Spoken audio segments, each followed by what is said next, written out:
여러분 안녕하세요. 코코아빠 아이겠습니다. 이번 시즌 드디어 챔피언스 리그에 진출하는 토트넘 허스퍼. 그것이 가능했던 가장 결정적인 순간은 누가 뭐래도 토트넘과 아스널과의 북런던 더비였죠.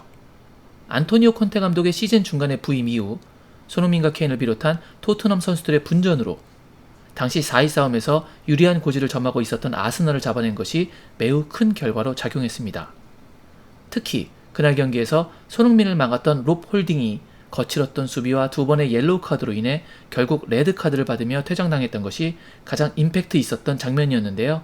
오늘은 이번 시즌 아마존 프라임에서 공개한 All or Nothing 아스날 편을 통해서 그날의 일을 다시 재구성해보는 리뷰를 진행해볼까 합니다. 그럼 그 치열했던 북런던 더비의 리뷰 바로 시작하겠습니다. 토트넘과 아스날, 이 둘의 더비 라이벌 관계는 완벽하게 운명적입니다.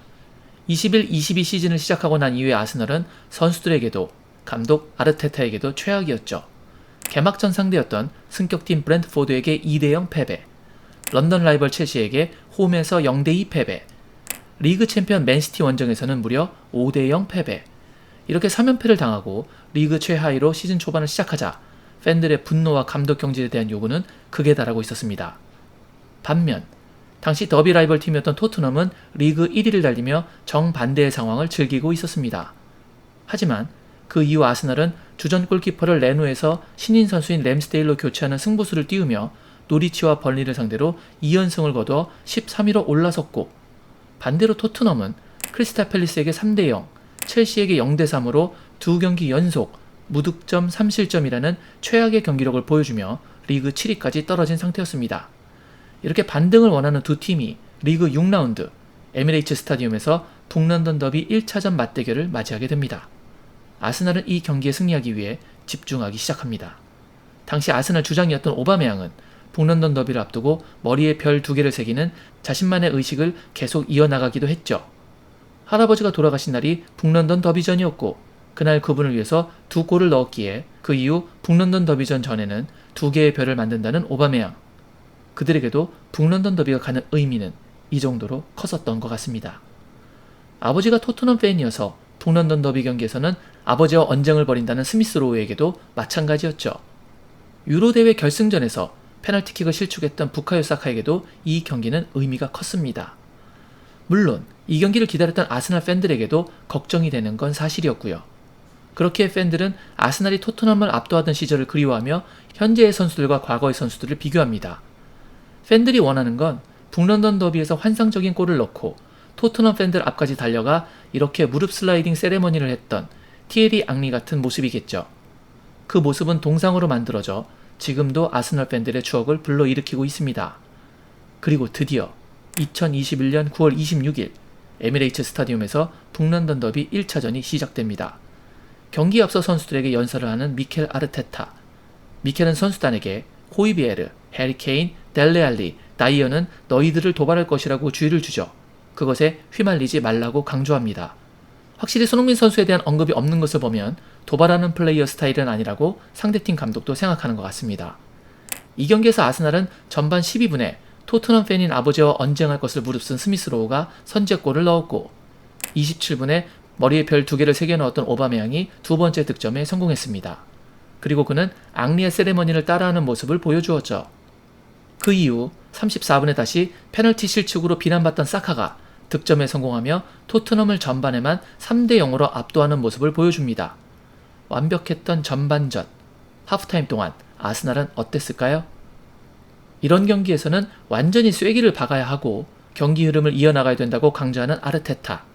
하지만 그렇게 완벽하게 압도하고 싶어하는 미켈의 계획에 흠집을 낸 선수가 있었으니 바로 후반 79분에 득점을 했던 손흥민이었습니다. 그러나 그 한 골만으로는 경기를 뒤집을 수는 없었죠. 이날 경기에서 가장 맹활약을 했던 스미스 로우는 자기 축구 인생 최고의 날이라고 인터뷰했을 정도였습니다. 그 정도로 북런던 더비는 그들에게 중요합니다. 드레싱룸에서 완전히 축제 분위기를 즐기는 아스날 선수단과 미켈 아르테타, 그리고 흥에 겨워 귀가하는 아스날 팬들. 이렇게 204번째 북런던 더비에서는 그 기쁨을 아스날이 가져갑니다. 그로부터 약 8개월 후 2022년 5월 10일 토트넘 허스퍼 스타디움. 이 둘의 프리미어리그 두 번째 경기이자 역대 205번째 북런던 더비가 치러지게 됩니다. 이 경기가 있기 전까지 두 팀은 누가 라이벌 아니랄까봐 각자 엄청난 변화를 겪고 있었습니다. 토트넘은 결국 부진과 선수단과의 문제를 이유로 누누 감독을 경질했고 우승 청부사 안토니오 콘테 감독을 새 사령탑으로 임명하는 것에 성공했습니다. 그리고 아스날은 그동안 가장 많은 득점을 만들어줬던 오바메양이 잦은 지각과 태도의 문제로 아르테타의 운영 방침과 규율을 깨는 모습을 보이며 팀에서 방출하게 된 것이었죠. 토트넘은 콘테 부임 이후 달라지는 모습을 보이며 분위기 반등에 성공했고 아스날은 오바메양을 방출시켜 전문 스트라이커 부재라는 위기 속에서도 지옥의 일정 속에서 4연승을 거둬냈습니다. 첼시와의 원정 경기에서 2대4승, 바로 다음 맨유와의 홈 경기에서 3대1승, 웨스트햄과의 원정 경기에서도 1대2승, 리즈와의 홈 경기에서도 2대1승. 이들의 기세는 당시 정말 무서웠죠. 이 당시만 해도 아스날의 기세가 워낙 무서웠기에 정말 많은 국내 팬들도 아스날이 결국 북런던 더비에서 승리하고 챔피언스 리그에 진출할 것이라고 예견했습니다. 이때 저는 토트넘이 비록 승점 4점을 밀리고 있지만 아스날만 잡는다면 승점 차이는 1점으로 좁혀지고 결국 토트넘이 4위를 차지할 가능성이 충분히 있다는 분석 영상을 최근 몇 년간의 통계 자료를 직접 분석한 것을 바탕으로 제작해서 올리기도 했었는데요. 많은 팬들은 지금 보시는 것처럼 저의 예측을 비웃으며 말도 안 되는 일이라고 할 만큼 당시 아스날의 기세는 무서웠습니다. 그런데 이 과정 속에서 미켈은 어쩔 수 없이 새로운 선택을 해야만 했습니다. 첼시전과 맨유전에서 활약을 했던 벤 화이트가 햄스트링 쪽에 문제가 발생해 주로 백업으로 기용했던 롭 홀딩을 웨스트햄전에 선발 기용했던 것이었습니다. 그 결과는 대성공이었습니다. 홀딩은 중요한 수비를 계속 성공했고 그걸 넘어서서 전반 38분에 직접 헤더골까지 기록했습니다. 롭 홀딩이 아스날에서 뛰면서 6년 만에 처음으로 넣은 프리미어리그 득점이기도 했습니다. 최고의 날이었던 홀딩은 그날의 주인공이 되었기에 경기 후 갖는 인터뷰에서도 모습을 드러냈습니다. 경기 후 기자단은 인터뷰에서 롭 홀딩이 이탈리아 수비의 전설 칸나바로보다 더 나았다고 한다는 팬들의 이야기를 미켈에게 묻기도 했습니다. 롭 홀딩을 기쁘게 칭찬하는 아르테타. 다음날 훈련장에서도 모두 홀딩에게 관심을 가지고 말을 건넸죠. 아르테타에게 이제 롭 홀딩은 중요한 수비수로 자리매김하기 시작했습니다. 홀딩의 몸 상태가 안 좋아 보이자 곧바로 관리를 시작해주는 미켈 아르테타. 이렇게 아스날은 챔피언스 리그가 걸려있는 가장 큰 북런던 더비를 맞이할 준비를 시작합니다. 웨스트햄전에 이어 리즈 유나이티드 전까지도 주목을 받기 시작한 홀딩 역시 4위 경쟁은 결국 토트넘과 아스날이라는 것을 알고 있었습니다. 경기 결과를 어떻게 예측하냐는 다큐멘터리 PD의 질문에 결과는 생각 안 하는 것이 좋겠다고 말하는 홀딩. 그가 경기에 대해서 얼마나 긴장하고 있었는지 짐작할 수 있는 대목이죠. 그리고 다가온 결전의 날. 긴장감이 넘치기 시작하는 경기장 주변. 뜨거워지는 라이벌리. 아르테타는 경기 전 선수단에게 비장한 연설을 하고 그들을 경기장으로 올려보냅니다. 하지만 그들의 각오와 계획에 균열을 내는 선수들이 등장하죠. 바로 손흥민과 케인입니다. 손흥민은 아스날 박스 안쪽으로 침투하며 페널티킥을 만들어냈고 그것을 해리 케인이 득점에 성공하며 1점을 앞서가기 시작했습니다. 그런데 문제는 그것만이 아니었습니다. 토트넘은 계속해서 아스날에게 고난을 선사했습니다. 그 주인공은 바로 페널티킥을 따냈던 손흥민이었죠. 홀딩은 손흥민을 막는 것이 너무 버거웠기에 계속해서 무리한 반칙을 시도하다가 결국 옐로우 카드를 하나 받게 됩니다. 현지 중계진도 손흥민에 대한 홀딩의 수비에 대해 이렇게 코멘트합니다. 저도 롭의 손흥민 견제가 계속 저래서는 안 된다고 생각했거든요. 그렇습니다. 경기 내내 손흥민을 상대로 시종일관 말도 안 되는 수비를 보여줬던 홀딩이었습니다. 그리고 7분 후 또다시 손흥민과 홀딩의 경합. 아스날에게는 큰 사건이 터지고 맙니다. 다이의 롱볼을 받으러 뛰던 손흥민을 홀딩이 팔로 가격하면서 두 번째 옐로우 카드를 받고 퇴장을 당하고 만 것이었죠. 해설진도 심판에게 선택의 여지가 없었다고 표현합니다. 지고 있던 상황에서 이렇게 중요한 경기인데 대체 홀딩은 왜 그랬던 것이었을까요? 그 이유를 경기 중 퇴장으로 인해 홀로 돌아갔던 아스널 드레싱룸에서 직접 들을 수 있었습니다. 아무도 없는 드레싱룸으로 들어서는 홀딩. 그는 너무 짜증난다고 말합니다. 무엇이 그토록 짜증났던 것이었을까요? 자신에게 카드를 준 폴 티어니 심판? 아니면 자신이 막아야 했던 손흥민? 둘 다 아니었습니다. 그는 이렇게 말합니다. 애초에 1대1 상황을 만들면 안 되는 거였어요. 그런데 계속 1대1로 붙잖아요. 낙담하는 홀딩. 그의 반응에서 이것을 알 수 있었습니다. 애시당초 손흥민을 자기 혼자 1대1로 막는 것은 불가능하다. 그렇기 때문에 팀 동료의 협력 수비가 필요했는데 그것이 이루어지지 않았기에 자기 혼자서 막아보려다가 무리하게 되었다. 본인이 원하지 않는 1대1 상황이 계속 연출되었기 때문에 그 파울들은 어쩔 수 없었던 것이었고 그런 상황이 발생한 것 자체가 짜증이 난다는 것이었습니다. 그러니까 홀딩은 자신의 퇴장에 관련해 이 문제는 본인 개인의 문제가 아니라 손흥민을 조직적으로 막지 못했던 팀 협력 수비의 문제였다고 판단하고 있었습니다. 그리고 그가 경기장 밖으로 쫓겨나면서 그 수비의 문제는 더욱 심각해지기 시작했죠. 바로 홀딩이 막지 못했던 손흥민이 전반 37분경에 코너킥을 올리고 그것을 벤탄쿠르가 헤딩으로 떨구자 케인이 두 번째 득점에 성공했던 것이었습니다. 그렇게 종료된 전반전, 하프타임 때 아르테타는 과연 어떤 말을 선수들에게 전했을까요? 사실 미켈도 이날은 승리하기 힘들었다고 생각한 것 같습니다. 선수들에게 이 경기를 망치더라도 오늘이 끝은 아니다. 아직 2경기가 더 남았다는 사실을 잊지 말라 라고 이야기합니다.